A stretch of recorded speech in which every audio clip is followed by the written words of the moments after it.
உமக்கு மேல் ஒருவரும் இல்லையே, எல்லோருக்கும் மேலாக உயர்ந்தவர்.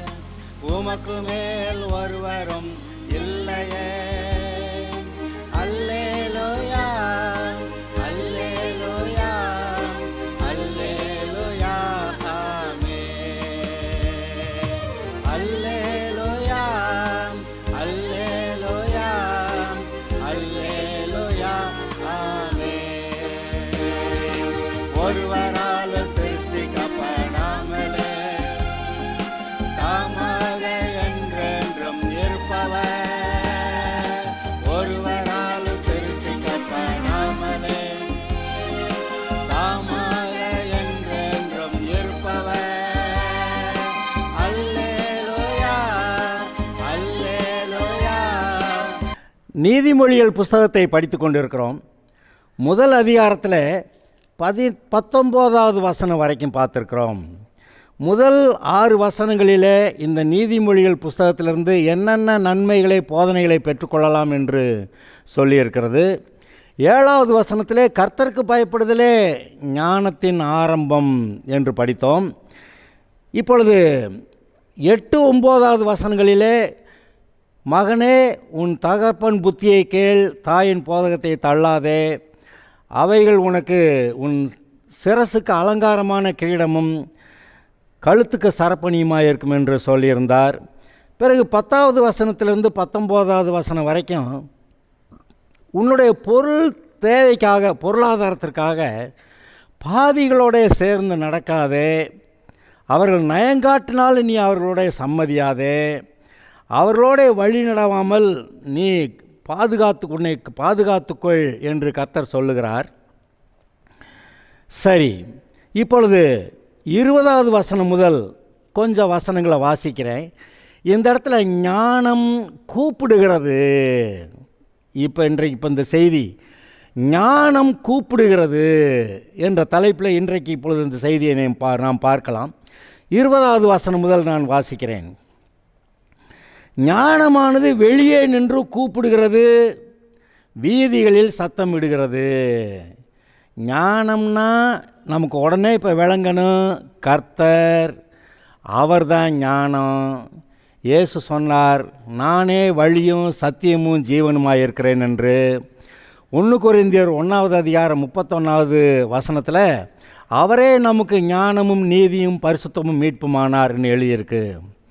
யார்? இயேசுவே நமக்கு ஞானமும் நீதியும் பரிசுத்தமும் மீட்புமானார்னு எழுதியிருக்கு. ஆக ஞானம் யாருன்னு கேட்டிங்கன்னா இயேசுவே நமக்கு ஞானம். நான் மறுபடி சொல்கிறேன், இந்த உலகத்தில் ஞானம் இருக்கிறது என்று சொல்வார்கள். அது ஜென்ம சுபாவத்துக்குரியதும் பேய்த்தனத்துக்கு அடுத்ததும் பாலியல் குற்றங்களுக்கு சம்பந்தப்பட்டதுமாய் இருக்கிறது. ஆனால் உண்மையான தேவ ஞானம், பரத்திலிருந்து உண்டாகிற ஞானம், அது எங்கே இருந்து வருகிறது? கர்த்தரிடத்திலிருந்து. தேவன் தமது குமாரனாய் இயேசுவை பூமியிலே நமக்காக பரிகாரம் செய்யும்படி அனுப்பினாரே, அவரிடத்திலே தான் எல்லா ஜீவனும் ஆலோசனையும் புத்திமதியும் ஞானமும் எல்லா ஆசீர்வாதங்களும் சமாதானமும் சந்தோஷமும் நம்முடைய வாழ்வு எல்லாமே அவருக்குள்ளே இருக்கிறது. ஜீவன் அவருக்குள்ளே இருக்கிறது என்று நாம் அறிந்திருப்போமாக. இயேசுவே நமக்கு ஞானம் என்று நீங்கள் கவனியுங்கள். இப்பொழுது சொல்லுகிறார், ஞானமானது வெளியே நின்று கூப்பிடுகிறது, வீதிகளில் சத்தம் இடுகிறது. அது சந்தடியுள்ள தெருக்களின் சந்திலும் ஒளிமுக வாசலில் நின்று கூப்பிட்டு பட்டணத்தில் தன் வார்த்தைகளை வசனித்து சொல்லுகிறது. பேதைகளே நீங்கள் பேதமையை விரும்புவதும், நிந்தனைக்காரரே நீங்கள் நிந்தனையில் பிரியப்படுவதும், மதியினரே நீங்கள் ஞானத்தை வெறுப்பதும் எதுவரைக்கும் இருக்கும்? என் கடிந்து கொள்ளுதலுக்கு திரும்புங்கள், இதோ என் ஆவியை உங்களுக்கு அருள்வேன், என் வார்த்தைகளை உங்களுக்கு தெரிவிப்பேன். 23வது வசனம் வரைக்கும் வாசிச்சிருக்கேன். 20லேருந்து 23 வரைக்கும் திரும்ப அதை வாசிக்கிறேன், கவனிங்க, பிரயோஜனமாக இருக்கும். ஞானமானது வெளியே நின்று கூப்பிடுகிறது. ஜஸ்ட் கால்ஸ், பெக்கன்ஸ், கால்ஸ், அழைக்கிறது. வீதிகளில் சத்தமிடுகிறது.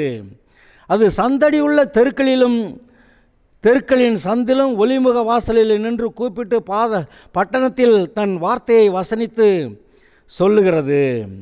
பேதைகளே நீங்கள் பேதமையை விரும்புவதும், நிந்தனைக்காரரே நீங்கள் நிந்தனையில் பிரியப்படுவதும், மதியினரே நீங்கள் ஞானத்தை வெறுப்பதும் எது வரைக்கும் இருக்கும்? என் கடிந்து கொள்ளுதலுக்கு திரும்புங்கள், இதோ என் ஆவியை உங்களுக்கு அருள்வேன், என் வார்த்தைகளை உங்களுக்கு தெரிவிப்பேன் என்கிறார். இது ரொம்ப முக்கியமான ஒரு பகுதி. நீங்கள் கவனிச்சிங்கன்னா, அவருடைய ஞானத்தை பெற்றுக்கொள்ளலைன்னா நம்ம எப்படி இருப்போம்னு, தேவனுடைய ஞானம் இல்லாத இந்த சமுதாயம் எப்படி இருக்குன்னு நீங்கள் அதை பார்க்கலாம். ஞானமானது வெளியே நின்று கூப்பிடுகிறது. இயேசுவானவர் ஒரு கதவை வெளியே நின்று தட்டிக்கிட்டு இருக்கிற மாதிரி படம் பார்த்துருப்பீங்க. வெளிப்படுத்தின விசேஷம் 3வது அதிகாரத்தில் 20வது வசனத்தில் அவர் சொல்கிறார், இதோ வாசல் அருகே நின்று கதவை தட்டுகிறேன். இன்றைக்கி நம்முடைய இருதய கதவை அவர் தட்டுறாராம். கதவை திறந்தால் அவர் நம்மோட கூட போஜனம் பண்ணுவார். நாம் அவருடைய ஞானம், புத்தி, வழிநடத்தல், ஜீவன் எல்லாம் நமக்கு கிடைக்கும்னு சொல்கிறாரு. ஞானமானது வெளியே நின்று கூப்பிடுகிறது. இந்த இருதய கதவை உள்ளுக்கு தான் மனுஷன் பூட்டி வச்சுருக்கான். இவன் தான் திறக்கணும், கர்த்தரால் திறக்க முடியாது, ஏன்னா பூட்டி இருக்கிறது உள்ளுக்க. அதனால் அவர் சொல்கிறாரு, வெளியே நின்று கூப்பிடுகிறது, வீதிகளில் சத்தமிடுகிறது. கொஞ்ச காலத்துக்கு முன்னாடி நாங்கள் ரட்சிக்கப்பட்ட காலங்களில் நாங்கள் 5-6 பேர் போவோம். அங்கே ஏதாவது ஒரு தெருவில் நின்று இயேசுவை பற்றி, மனம் திரும்புதலை பற்றி, ரட்சிப்பை பற்றி நாங்கள் பேசுவோம். தெருவாக போவோம். இதை வாசித்தா இங்கே என்ன எழுதியிருக்கு? சந்தடியுள்ள தெருக்களின் சந்திலும் ஒலிமுக வாசலில் நின்று கூப்பிட்டு, அங்கெல்லாம் கேட்குதான். இப்போ தான் சில பிரச்சனைகளை உண்டு பண்ணிட்டாங்க. நான் சர்ச்சை ஆரம்பிக்கிறப்ப கூட மெகாஃபோனை ஒன்று கையில் வச்சுக்கிட்டு கூட ஒரு ஆளை கூப்பிட்டுக்கிட்டு திண்டுக்கல்ல முக்கால்வாசி பகுதி ஒரு தெருவுலையும் போய் பேசியிருக்கேன். எப்படியா பேசுவீங்கன்னா, 3 நிமிஷத்தில் செய்தியை சொல்லி முடிச்சிருப்பேன். சில சமயத்தில் நம்மக்கிட்ட இடக்கு முடக்கா கேள்வி கேட்குற ஆளுங்க அது என்னன்னு பார்க்குறதுக்கு முன்னாடி செய்தியை சொல்லி முடிச்சிருப்பான். அப்புறம் ஏன் இப்படியெல்லாம் சொன்னால், இல்லையா நாங்கள் போகிறோன்ட்டு அடுத்த தெருவுக்கு போயிடுவோம். இப்படியே போய், ஏன்னா அப்போவே இந்த மக்களுடைய மனநிலை சுவிசேஷத்தை சொன்னால் கேட்கக்கூடிய மனநிலை இல்லை. இப்போவும் கர்த்தர் தெருவில் நின்று தான் கூப்பிடுறாராம். சந்தடியுள்ள தெருக்களின் சந்திலும், சந்தடியுள்ளன்னு நிறைய போக்குவரத்து மக்கள் இருக்கிறாங்க அந்த தெருக்களில், ஒலிமுக வாசலிலும் நின்று, ஊர் மத்தியில் மக்கள் பொதுவாக கூட்டம் கூடுகிற இடங்களில் அங்கே நின்று பட்டணத்திலே தன் வார்த்தைகளை வசனித்து சொல்லுகிறது. என்னது? ஞானம். ஜனங்களை கூப்பிடுதான். ஜனங்கள் இருக்க ஏரியாலெல்லாம் அது கூப்பிட்டுதான். இப்போ நான் சொன்னேன், வாசல் அருகே நின்று கதவை தட்டுகிறதாக. அப்புறம் அவர் சொல்லி பார்த்து அவருக்கு மனசு கேட்கலை. அவர் என்ன சொல்கிறார், இந்த ஜனங்களை பார்த்து, நான் எவ்வளவு காலத்துக்கே அப்படி உணர்வில்லாத வாழ்க்கையை வாழுவீங்க? ஒரு பாவமான வாழ்க்கையை, அந்தகாரத்தில் வாழ்கிற வாழ்க்கையை, எங்கேருந்து வந்தோம், இங்கே என்ன செய்கிறோம், எங்கே போகிறோங்கிற ஒரு உணர்வும் இல்லாத ஒரு வாழ்க்கையை வாழ்ந்துக்கிட்டு இருக்கிறியே, நான் கூப்பிட்டாலும் கேட்க மாட்டேங்கிறியே அப்படின்னு சொல்லி இந்த மக்களுடைய மனநிலையை இந்த 22வது வசனம் சொல்லுகிறது. கவனியுங்கள். பேதைகளே நீங்கள் பேதமையை விரும்புவதும், நிந்தனைக்காரரே நீங்கள் நிந்தனையில் பிரியப்படுவதும், மதியினரே நீங்கள் ஞானத்தை வெறுப்பதும் எது வரைக்கும் இருக்கும்? 3 வகையான ஆட்களை பற்றி இங்கே சொல்லுகிறார். 1 பேதைகள், ஒரு விவரமும் தெரியாத கேனைகள். 2வது நிந்தனைக்காரரே, ஒருத்தர் வஞ்சிக்கிட்டே இருப்பாங்க, நிந்தனைக்காரரே. 3வது குரூப்பு மதியினரே. 3வது குரூப்பு மதியினர். பேதைகள், நிந்தனைக்காரர், மதியினர். இந்த 3 வகையான ஆட்களை பற்றி இங்கே சொல்கிறாரு. பேதைகளை பற்றி நான் முதல்ல ஒரு செய்தியில் சொல்லியிருக்கிறேன். தேவன் வெளிச்சத்தை கொடுக்கக்கூடியவர், விவரங்களை கொடுக்கக்கூடியவர், போதிக்கிறவர். இப்போது சொல்கிறாரு, என்னுடைய வார்த்தைகளை கவனி, நான் உனக்கு போதிக்கிறேன், தகப்பன் தாயை புத்தியை கேள், அவங்க போதிப்பாங்க அப்படின்னு சொல்லி எவ்வளோ சொன்னாலும் இந்த பேதைகள் இருக்காங்க பாருங்க, எனக்கு யார் இன்னும் போதிக்க வேண்டியது எனக்கு போதும், இருக்கிறது போதும் அப்படின்ட்டு யார் சொன்னாலும் இன்னும் கேட்க மாட்டாங்க. ஆனால் விவரம் இல்லாமல் இருப்பாங்க, பேதைகளாக இருப்பாங்க. இங்கே ஒரு கர்த்தர் திட்டவே செய்கிறாரு, பேதைகளே நீங்கள் பேதமை விரும்புவதும். அவன் பேதையாக இருக்கான்னா அவன் ஏதோ அவனுக்கு கிடைக்க வேண்டிய விவரம் கிடைக்காததுனால இல்லை, அந்த பேதமையை விரும்புவது. விவரம் இல்லாமல் ஒரு சிலர் சொல்லுவாங்க, இக்னரன்ஸ் இஸ் பிளிஸ், அறியாமை தான் சமாதானம்ப்பா அப்படி சொல்லுவாங்க. ஆமாம், அந்த உலகத்தில் இருக்கிற பொல்லாத காரியங்களை அறிஞ்சிக்கிட்டால் சமாதானம் இல்லைதான். ஆனால் தேவன் கொடுக்குற விவரங்களை தெரிஞ்சால் அவரே நம்முடைய சமாதானம். நான் என்னுடைய சமாதானத்தை உங்களுக்கு வைத்து போகிறேன்னு சொல்கிறாரு. ஆக பேதைமைங்கிறது இந்த மனிதர்கள் தாங்களாக தங்களுக்கென்று தெரிந்து கொண்டது. they have chosen. அதாவது அவர்கள் பேதமையை விரும்பி ஞானத்தை வெறுத்திருக்கிறார்கள். பேதமையை விரும்பி ஞானத்தை வெறுத்திருக்கிறார்கள்.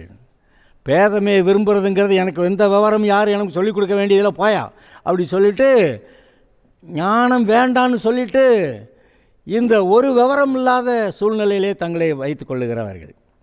அடுத்து நிந்தனைக்காரரே. இங்கே பாருங்கள், அடுத்த குரூப்பு எப்போ பார்த்தாலும் யாரையாவது குறை சொல்லி குற்றம் சொல்லிக்கிட்டே தான் இருப்பாங்க. அரசியல்வாதிகளாக இருந்தாலும் சரி, சினிமா துறையில் இருக்கிறவங்களாக இருந்தாலும் சரி, இந்த ரெண்டு பேரையும் பார்க்குற பொதுமக்களாக இருந்தாலும் சரி, அல்லது வேலை பார்க்குற இடத்துல அங்கே போய் அந்த ஆள் தலைவர் இப்படி இருக்கிறாருன்னு கூட பக்கத்தில் இருக்கிறவங்க பொல்லாத ஆள்கள்னு எல்லாரை பற்றியும் ஏதாவது குறை சொல்லி புலம்பிக்கிட்டு அவங்கள வஞ்சிக்கிட்டே தான் இருப்பாங்க.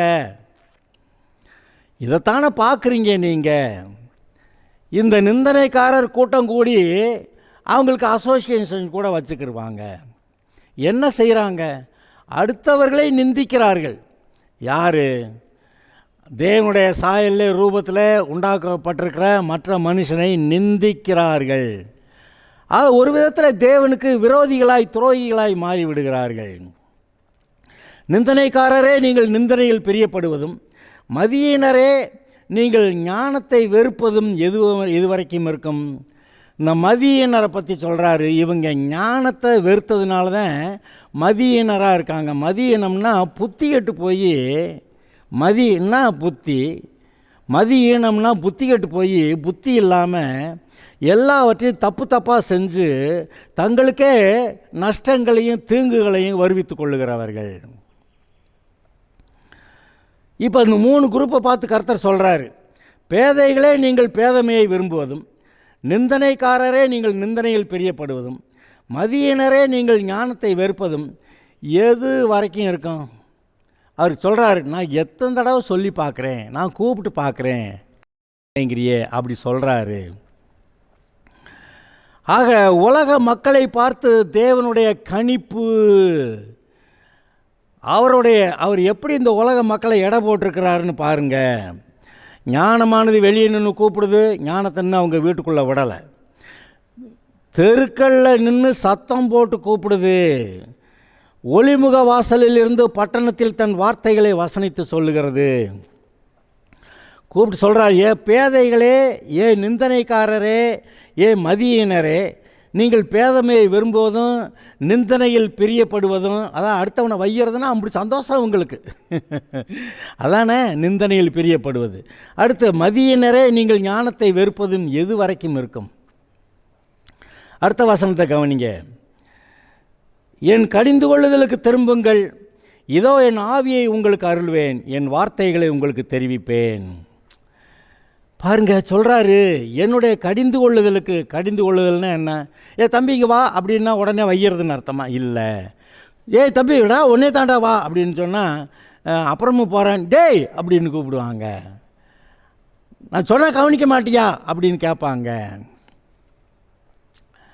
என்னுடைய கடிந்து கொள்ளுதலுக்கு திரும்புங்கள் அப்படின்னா என்ன அர்த்தம்? ஏற்கனவே எத்தனையோ சொல்லி அவங்க கேட்கவும் இல்லை, திரும்பி பார்க்கவும் இல்லை, கவனிக்கிறதுக்கு ரெடியாகவும் இல்லை. என் கடிந்து கொள்ளுதலுக்கு திரும்புங்கள், இதோ என் ஆவியை உங்களுக்கு அருள்வேன். என்னுடைய ஆவியை பாருங்கள், தேவன் ஜீவன் உள்ளவர். அவருக்கு சமாதான நிறைவாய் உண்டு, சந்தோஷ நிறைவாய் உண்டு, சகல நன்மைகளை செய்ய திராணி உள்ளவர், நல்லவர், மட்டுமல்ல வல்லவர். அவர் சொல்கிறார், என்னுடைய ஆவியை நான் உனக்கு தருவேன். என்னை போல நீ வாழ்கிறதுக்கு என்னுடைய ஆவியை உனக்கு தர்றேன். நீ சமாதானமாக வாழ, நீ சந்தோஷமாக வாழ, ஒரு குறைவுமின்றி வாழ, நீ ஆசீர்வாதமாக வாழ, உனக்கிட்ட இருக்கிற இப்போ இருக்கிற ஆவியானது அது உனக்கு உதவி செய்யாது. ஆனால் நான் என்னுடைய ஆவியை தர்றேன், என் வார்த்தைகளை உங்களுக்கு தெரிவிப்பேன். பாருங்கள், இந்த ரட்சிக்கப்படாத மக்கள் சொன்னேன் பார்த்தீங்களா, பேதைகளாக இருக்கிறாங்க, நிந்தனைக்காரராக இருக்கிறாங்க, மதியினராக இருக்கிறாங்க. இவங்களை கூப்பிட்டு நீங்கள் வாங்க, என்னுடைய ஆவியை தருவேன், என்னுடைய கடிந்துகளுக்கு திரும்புங்கள், என்னுடைய ஆவியை தருவேன், என் வார்த்தைகளை உங்களுக்கு தெரிவிப்பேன். தேவன் ஆதியிலே பாருங்கள் வார்த்தை இருந்தது, அந்த வார்த்தை தேவனிடத்தில் இருந்தது, அந்த வார்த்தை தேவனாக இருந்தது. அவருடைய வார்த்தையவே நமக்கு தர்றேன்றாரு. அவருக்குள் ஜீவன் இருந்தது, அந்த ஜீவன் மனுஷருக்கு ஒளியாக இருந்தது. அந்த ஜீவன், அந்த ஒளி இருளிலே பிரகாசிக்கிறது, இருளானது அதை பற்றி கொள்ளவில்லை. அப்படியெல்லாம் எழுதியிருக்கு பார்த்தீங்களா. இப்போ அவர் சொல்கிறாரு, என் வார்த்தைகளை உங்களுக்கு தருள்வேன், உங்களுக்கு தெரிவிப்பேன்கிறாரு. அதாவது இந்த ஞானம்னு ஆரம்பித்த பார்த்தீங்களா, ஞானமானது வெளியே நின்று கூப்பிடுகிறது. அது இயேசுவை தானே சொல்லியிருக்கு, அவர் வார்த்தையாக தானே இருக்கிறாரு. அந்த வார்த்தை சொல்லுகிறது, என்னுடைய வார்த்தையை தர்றேன், என்னுடைய ஆவியை தர்றேன், நீ என்னை மாதிரி வாழ்வதற்கு தேவையான ஆவியையும் வார்த்தையும் நான் தர்றேன் அப்படின்னு சொல்கிறாரு. இதை இந்த மாதிரி புரிஞ்சிருக்கிறது தான் சரி. சும்மா ஏதோ வாசிச்சங்க, என் ஆவியை தர்றேன்னாரு, வார்த்தைகள் அருள்வேன்னாரு. உண்மையாகவே அவரை போல வாழ்வதற்கு தேவையான ஆவியின் அபிஷேகமும் வார்த்தையும் கொடுப்பேன்ருக்கிறாரு. 24:25, நான் கூப்பிட்டும் நீங்கள் கேட்க மாட்டோம் என்கிறீர்கள், நான் என் கையை நீட்டியும் கவனிக்கிறவன் ஒருவனும் இல்லை, என் ஆலோசனையெல்லாம் நீங்கள் தள்ளி என் கடிந்து கொள்ளுதலை வெறுத்தீர்கள். இவரோட அனுபவத்தை சொல்கிறாரு. நான் கூப்பிட்டும் நீங்கள் கேட்க மாட்டேன் என்கிறீர்கள். டேய் தம்பி தம்பி தம்பின்னா அவன் பாட்டு போயிட்டே இருக்கான், திரும்பி பார்க்கவே இல்லை. என் கையை நீட்டியும் கவனிக்கிறவன் ஒருவனும் இல்லை. ஏய் தம்பின்னு கையை அது சும்மா கூப்பிடுறது வேற, தம்பி அப்படின்னு கை நீட்டுறது வேற. கையை நீட்டியும் கவனிக்கிறவன் ஒருவனும் இல்லை. திரும்பி பார்க்க மாட்டேங்கிறான், கவனிக்க மாட்டேங்கிறான். கூப்பிடுறது கர்த்தர், ஜீவனுடையவர். அவர் அந்த ஜீவன் உடையவராக மாத்திரமில்ல, நான் உனக்கு தான் தர்றேன் அப்படின்னு சொல்கிறவர். என் ஆலோசனையெல்லாம் நீங்கள் தள்ளி என் கடிந்து கொள்ளுதலை வெறுத்தீர்கள். நான் எவ்வளவோ ஆலோசனைகளை சொன்னேன் நீங்கள் நல்லா வாழ்கிறதுக்குன்னு, பிழைக்கிறதுக்குன்னு. ஆனால் கடைசியில் நீங்கள் பார்த்தா அது எல்லாவற்றையும் தள்ளி போட்டு விட்டீர்கள், என் கடிந்து கொள்ளுதலை வெறுத்தீர்கள். இயேசுவை பற்றி என்ன எழுதியிருக்கு? ஏசாயா 53 அவர் அசட்டை பண்ணப்பட்டவரும் பாடு அனுபவித்தவருமாக இருந்தார். அவரை பற்றி யாரும் திரும்பி பார்க்க ரெடி இல்லை.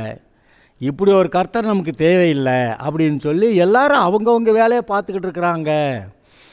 யுத்தத்துக்குள்ளே பாய்கிற குதிரையை போல அவனவன் தன் வழியிலே ஓடிப்போனான் என்று அங்கே எழுதியிருக்கு பார்த்தீங்களா. ஆக எல்லாரும் அவனவனுடைய வழியில் சரி எங்கே தான் போகிறாங்க அப்படின்னு பார்த்தா, இங்கே போனால் ஒரு சாவு, இங்கே போனால் ஒரு ஆக்சிடெண்ட்டு, இங்கே போனால் ஒரு கொள்ளையடிக்கிறது, அவனா கொள்ளையடிச்சிட்டு போயிடுறான், இங்கே போனால் ஏதாவது தீங்குகளிலே மாட்டிக்கொள்ளுகிறார்கள். ஆனால் அவங்க நினைக்கிறாங்க இதுதான் வாழ்க்கை, அங்கே போனால் அதை என்ஜாய் பண்ணலாம், இங்கே போனால் இதை என்ஜாய் பண்ணலாம். ஆக பிசாசு காட்டுகிற எல்லா ஆலோசனைகளிலும் வாழ்க்கை அனுபவிக்கலாம், இன்பத்தை அனுபவிக்கலாம் அப்படின்னு சொல்லி பிசாசு கூப்பிடுறான். அதை கேட்டு நம்பி கர்த்தர் சொல்கிறத கூப்பிடுறத கேட்கறதுக்கு இவங்க ஆளுங்க ரெடி இல்லை. இங்கே அவனவன் பிசாசு, அந்த பிசாசு கூப்பிடுது, இங்கே இந்த பிசாசு கூப்பிடுது அப்படின்னு சொல்லி எல்லாரும் எல்லா பக்கமும் ஓடி போனாக்க பக்கத்தில் கர்த்தர்கிட்ட ஒருத்தனை கூட காணாம். என் ஆலோசனையெல்லாம் நீங்கள் தள்ளி என் கடிந்து கொள்ளுதலை வெறுத்தீர்கள். நான் கூப்பிட்டு நீங்கள் கேட்க மாட்டோம் என்கிறீர்கள். நான் என் கையை நீட்டியும் கவனிக்கிறவன் ஒருவனும் இல்லை. இப்போ கர்த்தருக்கு கோபம் வந்துருச்சு. கோபம் வந்த ஒரு பாடு இப்போ என்ன சொல்கிறாரு? 26, 27, 28 வசனங்களை வாசிக்கிறேன். ஆகையால் நானும் உங்கள் ஆபத்து காலத்தில் நகைத்து நீங்கள் பயப்படும் காரியம் வரும்போது ஆகடியம் பண்ணுவேன். இங்கே பாருங்கள், இந்த காசை கொடுத்தாவது இந்த வேலையை வாங்கிடலாமா அப்படின்னு போவாங்க. அந்த காசை கொடுத்துட்டு வேலை கிடைக்குமோ கிடைக்காதோன்னு பயந்துக்கிட்டு இருப்பாங்க. கடைசிக்கு காசும் போய் வேலையும் போய் உட்காந்துருப்பாங்க. இதெல்லாம் பார்க்கத்தானே செய்கிறீங்க. இப்படி ஆபத்து வரும்போது இப்போ எத்தனையோ தடவை சொல்லி பார்த்தாரு, கூப்பிட்டு பார்த்தாரு, கையை நீப்பிட்டு பார்த்தாரு, கடிந்து கொண்டு பார்த்தாரு. ஒன்று இந்த ஆட்கள் கவனிக்கலை. இப்போ இவருக்கு கோபம் வந்துருச்சு. ஆகையால் நான் உங்கள் ஆபத்து காலத்தில் நகைத்து நீங்கள் பயப்படும் காரியம் வரும்போது ஆகடியம் பண்ணுவேன். ஆகடியம்னா ஹஹஹா அப்படின்னு சிரிக்கிறது. நீங்கள் பயப்படும் காரியம் புசல் போல் வரும்போதும் ஏதோ பயப்படுறாங்க. நல்ல வழியில் இல்லாத எந்த மனுஷனுக்குள்ளேயும் பயம் இருக்கும். நீதிமான் சிங்கத்தை போல தைரியமாக இருக்கிறான். ஆனால் பாவிகள் நிச்சயமாக பயப்படுவாங்க. இந்த உலகத்தில் இருக்கிற மனிதர்களுக்கு, பாவத்தில் வாழுகிறவர்களுக்கு மரண பயம் இருக்கிறது. ஆனால் ரட்சிக்கப்பட்டவர்களுக்கு மரண பயம் இல்லை. இந்த உலகத்தில் கண்ணை மூடுனா நான் பரலோகத்தில் அங்கே இருப்பேன். ஆதலால் இந்த பயம் பாருங்க, இது ஒரு பெரிய பொல்லாதது. இது பிசாசினால் உண்டாகிறது. இந்த பிசாசோட ஆலோசனை கேட்டு அந்த தீமைகளில் இறங்கும்போது அந்த பயம் நம்மை பிடித்து கொள்ளுகிறது. பயம் பிடிச்சிக்கிச்சா பிசாசு பிடிச்சிக்கிச்சா? பயத்தின் மூலமாக பிசாசு உங்களை பிடித்து கொள்ளுகிறது. நான் சொல்கிறேன், இப்போ ஏதாவது ஒரு இதில் பயந்துக்கிட்டே கிடக்கிறீங்களா? அந்த பயத்தின் மூலமாக ஒரு பிசாசு உங்களை பிடித்திருக்கிறது என்று நான் உங்களுக்கு சொல்லுகிறேன். அந்த பொல்லாத காரியங்களை விட்டு மனம் திரும்பி கர்த்தரிடத்தில் வந்து அவரிடத்தில் அறிக்கை செய்து மன்னிப்பு நீங்கள் பெற்றால் ஒழிய அந்த பயத்திலிருந்து உங்களால் விடுதலையாக முடியாது என்று நான் உங்களுக்கு சொல்லுகிறேன். ஆதலால் உண்மையாகவே மனம் திரும்பி அந்த பாவத்தை விட்டு, பொல்லாத வழிகளை விட்டு, பிசாசுடைய ஆலோசனைகளை விட்டு கர்த்தரிடத்தில் வந்து பாவங்களை அறிக்கையிட்டு இனிமே பாவம் செய்ய மாட்டேன்னு சொல்லி அவரிடத்தில் மன்னிப்பு பெறுவதே சரி. அப்பொழுதுதான் பயம் போகும். அது சொல்கிறாரு பாருங்க, துன்மார்க்கருடைய ஆலோசனையின்படி நடவாமல், பாவிகளுடைய வழியில் நில்லாமல், பரியாசக்காரர் உட்காரும் இடத்துல உட்காராமல், கர்த்தருடைய வேதத்திலே பிரியமாயிருந்து இரவும் பகலும் மேலே தியானமாயிருக்கிற மனுஷன் பாக்கியவான். அவன் எப்படி இருப்பானா? அவன் செய்வதெல்லாம் வாய்க்குமா? அவன் நீர்க்கால்களின் ஓரமாய் நடப்பட்டு தன் காலத்திலே தன் கனியை தந்து இலையுதிராதிருக்கிற மரத்தை போல இருப்பான். அவன் செய்வதெல்லாம் வாய்க்கும். தன் காலத்திலே தன் கனியை தந்து. அவனுக்கு பயம் ஏது? சூழ்நிலையில் வறட்சியாக இருக்கலாம், பனையை போல செழிப்பார்ப்பான்னு எழுதியிருக்கு. அருமையானவர்களே, அந்த பிசாசோடைய பொல்லாத வழிக்கும் தேவன் கூப்பிடுகிற அந்த வழிக்கும் ஏகப்பட்ட வித்தியாசம் இருக்கிறதை நீங்கள் பாருங்கள். அப்புறம் சொல்கிறாரு, நீங்கள் பயப்படும் காரியம் புசல் போல் வரும்போதும், ஆபத்து சூறாவளி போல் உங்களுக்கு வரும்போதும், நேரிடும் போதும், புயல் வேற சூறாவளி வேற. புயல் வேகமாக அடிச்சுட்டு போகும், சூறாவளி சுற்றி சுற்றி அடித்து வீட்டையே தூக்கிட்டு போயிடும். காரை தூக்கிட்டு போகுது, வீட்டை கூரையெல்லாம் தூக்கி காற்றுல அங்கே பறக்க வச்சுக்கிட்டு இருக்கும் பாருங்க. நீங்கள் பயப்படும் காரியம் புசல் போல் வரும்போதும், ஆபத்து சூறாவளி போல் உங்களுக்கு நேரிடும் போதும், நெருக்கமும் இடுக்கண்ணும் உங்கள் மேல் வரும்போதும். நெருக்கங்கள் வருது, இடுக்கண்கள், ஆபத்துகள் வருகிறது.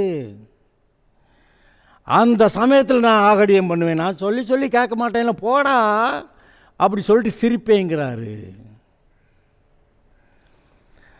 அப்பொழுது அவர்கள் என்னை நோக்கி கூப்பிடுவார்கள். இப்போ ஏன் கூப்பிடுறாங்க? முதல்ல இவர் கூப்பிட்டு பார்த்தாரு. முதல்ல புத்திக்கிட்டு போயிட்டு இப்போ வர்றேன், உங்ககிட்ட வர்றேன்னு சொல்லுவாங்களாம். அப்பொழுது அவர்கள் என்னை நோக்கி கூப்பிடுவார்கள், நான் மறு உத்தரவு கொடுக்க மாட்டேன். ஜெபம் பண்ணுவாங்க, பதில் என்கிட்ட வராது. எனக்கு கோபம் இருக்குது, ஆத்தருக்கு போடா, நீ போய் அங்கே எங்கே போனியோ, எங்கே யார்கிட்ட போனியோ அந்த பிசாசு கிட்ட போய் எல்லாத்தையும் வாங்கிக்க அப்படின்னு சொல்லிட்டு ஒரு கம்முன்னு இருப்பேங்கிறார். அப்பொழுது அவர்கள் என்னை நோக்கி கூப்பிடுவார்கள், நான் மறு உத்தரவு கொடுக்க மாட்டேன். அவர்கள் அதிகாலையில் என்னை தேடுவார்கள், என்னை காண மாட்டார்கள். இந்த இஸ்ரவேலருடைய வாழ்க்கையை நீங்கள் கவனிச்சிங்கன்னா, இது மாதிரி ஆரம்ப காலங்களில் இந்த பாகால்களை ஆராதிக்கிறதுக்கு கர்த்தரை விட்டுட்டு போயிடுவாங்க. அங்கே போய் ஏகப்பட்ட பஞ்சத்தில், அங்கே சண்டை சச்சரவுகளில், பிரச்சனைகளில், மழை இல்லாமல் போனதுனால அங்கே தண்ணீர் இல்லை, அங்கே விளைச்சல் இல்லை, எல்லாம் குழப்பம் சண்டையும் தான். அந்த சமயத்தில் கர்த்தர்கிட்ட வந்து ஜெபம் பண்ண வருவாங்க. திரும்பி பார்க்க மாட்டேன், ஜெபம் பண்ண மாட்டேன்னு ஒரு கம்முன்னு இருந்துக்கிடுவார். அப்புறமேல் ரொம்ப அழுது புலம்பி கூப்பிட்டு, நாங்கள் பண்ணலாம் அப்படி கஷ்டப்படுறத பார்க்கலையா அப்படின்னு கூப்பிட்றப்ப சரி சரின்னு அப்புறம் இதை தான் இங்கே எழுதியிருக்கு. நீங்கள் அவர்கள் அறிவை வெறுத்தார்கள், பயப்படுதலை தெரிந்து கொள்ளாமல் போனார்கள். கர்த்தருக்கு பயப்படுகிறதை தெரிந்து கொள்ளாமல் போனார்கள். என் ஆலோசனை அவர்கள் விரும்பவில்லை, என் கடிந்து கொள்வதிலெல்லாம் அசட்டை பண்ணினார்கள். 2 திட்டுனா வீட்டில் பையங்களை, ஏய் ஏன்டா அப்படியெல்லாம் பண்ணுறேன்னு திட்டுனா அவன் என்ன பண்ணுறானா, அவன் அதை பற்றி சட்டையே பண்ணாமல் அவன் போயிட்டே இருக்கானா. உங்கள் வீடுகளில் அதெல்லாம் நடந்தது இல்லையா? அப்படி தான் இப்போ அவர் நம்மளை சொல்கிறாரு. நான் எத்தனை தடவை கூப்பிட்டு பார்த்தேன், நீ கேட்க மாட்டேன், போடா அப்படின்ட்டு போனேன், இப்போ எப்படி இருக்குது அப்படின்றாரு. ஆகையால் அவர்கள் தங்கள் வழியின் பலனை புசிப்பார்கள், தங்கள் யோசனைகளினால் திருப்தி அடைவார்கள். அவங்க எங்கெங்கே போனாங்களோ அதில் என்னென்ன கிடைச்சதோ பலன் அதை புசிப்பார்கள், தங்கள் யோசனைகளினாலே திருப்தி அடைவார்கள். இதை கவனிச்சிருக்கீங்களா? அப்படி செய்யணும் இப்படி செய்யணும்னு இந்த யோசனை பண்ணிக்கிட்டே இருப்பாங்கள்ல, அந்த யோசனை பண்ணுறப்ப அவங்களுக்கு மனசு திருப்தியாக இருக்கும். இப்படி செஞ்சு அப்படி சம்பாதிச்சு அப்படி வாழ்ந்து இப்படியெல்லாம் உயர்ந்தரணும் அப்படின்னு கணக்கு போட்டு யோசனை பண்ணிக்கிட்டே அந்த யோசனைகளில் திருப்தி ஆவாங்க. ஆனால் உண்மையிலே அங்கே ஒன்றும் அவங்களுக்கு ஆசீர்வாதத்துக்கு இருக்காது, திருப்தி இருக்காது. குறைவுபட்டு தாகத்தினாலும் பஞ்சத்தினாலும் அடிபட்டு கிடப்பாங்க. பத்தாவதுக்கு சத்துருக்களுடைய கொள்ளையடுதலும் அவர்களால் சிறைப்பிடித்து போகப்படுகிறதும் உண்டாகியிருக்கும். அது எவ்வளோ பயங்கரம் பாருங்கள். வியாதிகள்னால, தரித்திரத்தினால, கடன்களில் எவ்வளோ வேதனையில் இருப்பாங்க பாருங்கள். பேதைகளின் மாறுபாடு அவர்களை கொல்லும், மூடரின் நிர்விசாரம் அவர்களை அழிக்கும். பேதைகளின் மாறுபாடுன்னு என்ன? இவர் ஒன்று சொன்னால் அவங்க ஒன்று சொல்கிறது, மாறுபட்டு பேசுறது. கர்த்தர் பேசுகிற காரியங்களை விட்டு மாறுபட்டு பேசுறது, அதான் மாறுபாடு. பேதைகளின் மாறுபாடு அவர்களை கொல்லும், மூடரின் நிர்விசாரம் அவர்களை அழிக்கும். மூடர் தேவனற்றவர்கள், அதாவது தேவன் கொடுக்குற ஞானத்தை அறிவை பெற்றுக்கொள்ள மாட்டேன்னு மூடத்தனமாக வாழுகிறவர்கள். மூடர்களின் நிர்விசாரம்னா எதை பற்றி எனக்கு கவலை இல்லைப்போ, கடவுளாவது அவருடைய ஆலோசனையாவது அவருடைய ஆசீர்வாதமாவது இங்கே நல்லா ஒழுங்கார், எதை பற்றி என்கிட்ட பேசாத போயா அப்படி சொல்லுவாங்க. நிர்விசாரம் அது அவர்களை அழிக்கும். ஆனால் எனக்கு செவி கொடுக்கிறவன் எவனோ அவன் விக்கினமின்றி வாசம் பண்ணி ஆபத்துக்கு பயப்படாமல் அமைதியாக இருப்பான். இது எப்படி? எவ்வளவு ஆபத்து வந்தாலும் இவன் எப்படி அமைதியாக இருக்க முடியுது? கர்த்தருடைய பிரசன்னம் இருக்குது, அவருடைய பாதுகாப்பு இருக்குது, அவருடைய ஆசீர்வாதம் இருக்குது. அதனால் என்ன புயல் அடித்தாலும் சரி, சூறாவளி அடித்தாலும் சரி, எவ்வளவு சத்துருக்கள் வந்தாலும் சரி, கர்த்தருடைய பாதுகாப்பு இவனுக்கு இருக்கிறது, கர்த்தருடைய ஆசீர்வாதம் இவனுக்கு இருக்கிறது. ஆதலால் எனக்கு செவி கொடுக்கிறவன் எவனோ அவன் விக்கினமின்றி வாசம் பண்ணி ஆபத்துக்கு பயப்படாமல் அமைதியாக இருப்பான். சமாதானம். வெளியே எவ்வளவு குழப்பங்கள் பயங்கரங்கள்லாம் இருக்கலாம், ஆனால் இருதயம் அமைதியாக இருக்கும். அப்படிப்பட்ட ஒரு நல்ல வாழ்க்கையை தேவன் நமக்கு கொடுக்கிறார். ஆதலால் அருமையானவர்களே, ஞானம் கூப்பிடுகிறது, தெரு சந்திகளில் நின்று கூப்பிடுகிறது, அது ஊர் மத்தியில் நின்று கூப்பிடுகிறது. அவர் கை நீட்டு கூப்பிடுறாராம், அவரை சத்தத்துக்கு கவனிக்கணுமா. அப்படி இல்லைன்னாக்க பயப்படுகிற காரியம் வரும்போது அவர் நம்மளை பார்த்து ஆகடியம் பண்ணுவாராம். நம்மெல்லாம் அறிவை வெறுக்கிறதுனால அதெல்லாம் வர்ற பிரச்சனைன்னு சொல்கிறாரு. ஆனால் அவருடைய வார்த்தைகளுக்கு கவனிக்கும்போது விக்கினமின்றி வாசம் பண்ணி ஆபத்துக்கு பயப்படாமல் அமைதியாக இருப்பான். அல்லேலூயா. நீங்கள் இப்படி வாழுவதே கர்த்தர் விரும்புகிறார். கர்த்தர் உங்களை ஆசீர்வதிப்பாராக.